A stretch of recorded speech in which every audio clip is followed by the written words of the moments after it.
The sixth mistake. This one's probably the hardest one to talk through because it's quite similar visual. Branding. Yeah. So the slides are obviously out here, but like the similar branding is a very I think we did cover it earlier on in the piece as well. Is that just having looking like all your competitors can be the biggest backstep that you can make.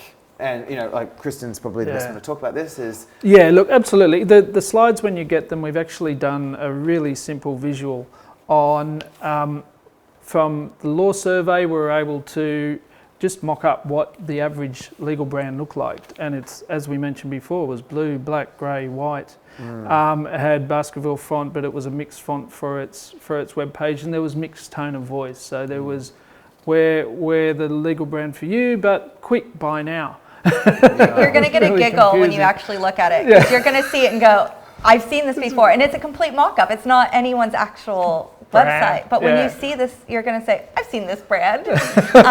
Because they've been so and it's so the same. It's very much what came across to us was just the sameness of it, which was a huge opportunity for that professional services stream in law firms, but it's also the same across many.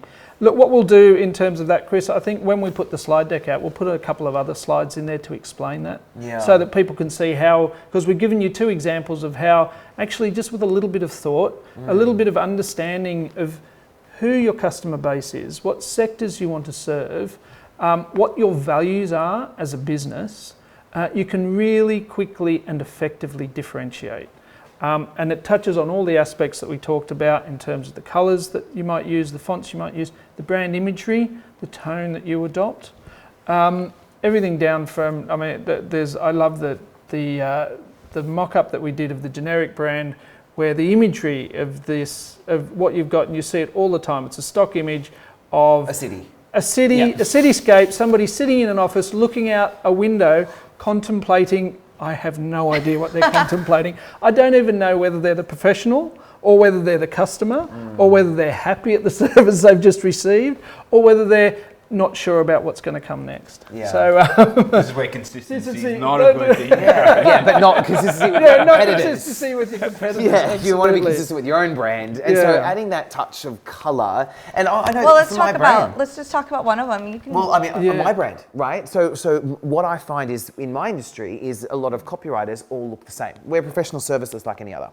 And with my brand, I use the colour orange, and a vibrant orange. And I worked with fonts, and it's everywhere. and it goes from an orange to a light pink, and that alone makes me extremely distinct. Yes.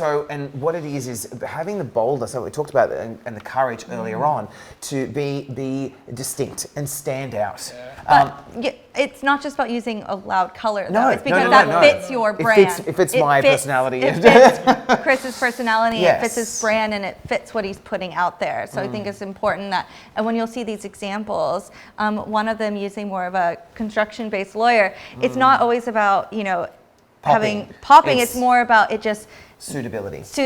Yeah. So and like the family lawyers one, the green, the new growth, turning over a new leaf, and we've actually used some imagery there where we've got family imagery for even though that's a lawyer that's a divorce lawyer or wills and estates, because what we're trying to convey with the imagery of happiness is what's the outcome? Yeah. What's at the end of this journey? Yeah. Or the experience that you'll feel at the end of this journey is that life goes on and I will have my next happy moment, and this professional service is the one that's going to get there with me, and they understand what I need today. Yeah. And would you pick that generic blue, black, gray one that has a man staring out at a cityscape, or would you pick the one People are thinking, oh my gosh, that's me. Sorry.